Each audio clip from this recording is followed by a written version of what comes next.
کارپوهان وايي غازي امان الله خان د هیواد د پرمختګ لپاره بنسټیز فکر درلود. دوی وايي د غازي په وخت کې داسې کارخانو شتون درلود چې له یوې خوا خلکو ته پکې د کار کولو زمینه برابره شوې وه او له بلې خوا د هیواد اقتصاد په پښو درولی و.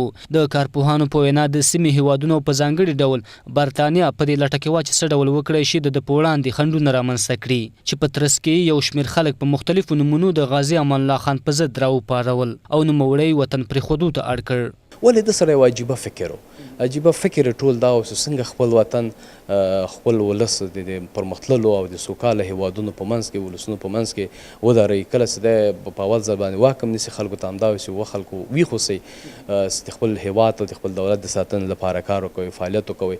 د سره ډېر غټ غټ ارمانونه وو. غټ ارمانونه ګورئ تاسو په هغه وخت کې تاسو که د هر پیشرفت نوم اخلئ بالاخره ریشه امان الله خان ته ځي. که تاسو ریل ګاډی یادوئ ریشه امان الله خان ته ځي. که تاسو طیاره یادوئ ریشه امان الله خان ته ځي. که تاسو مطبوعات او ازادي راخلئ یا په هیواد کې د قانون لپاره چې کوم حاکمیت لپاره چې کوم کارونه کېږي که د هغه ریشه سپړئ ټول د خوشبختۍ ریښې ځي امان الله خان ته. نو هغه له دې وطن سره له دې خلکو سره ډېره لیونۍ ډېره ورنۍ مینه لرله خو افسوس حالاتو پرې نه ښوده د پردیو په لمسه باندې موږ له لاسه ورکړه. په لومړیو کې د افغانۍ سکه د افغانۍ په نامه دغه اوسنی بیرغ چې زموږ او ستاسې تر خوا ایښی دغه ملي بیرغ جوړول د یو ملتپاله د ملي فکر لرونکی او هیوادپاله افغان مشر. دوی وايي غازي امان الله خان چې کله له هیواد څخه اروپا ته په شپږ میاشتني سفر لاړ نو له راستنېدو وروسته په دې هڅه کې شو چې خپل هیواد د نړۍ سره سیال کړي او په بنسټیزو کارونو یې پیل وکړ. د دولتي چارو لپاره یې نظامنامې جوړې کړې.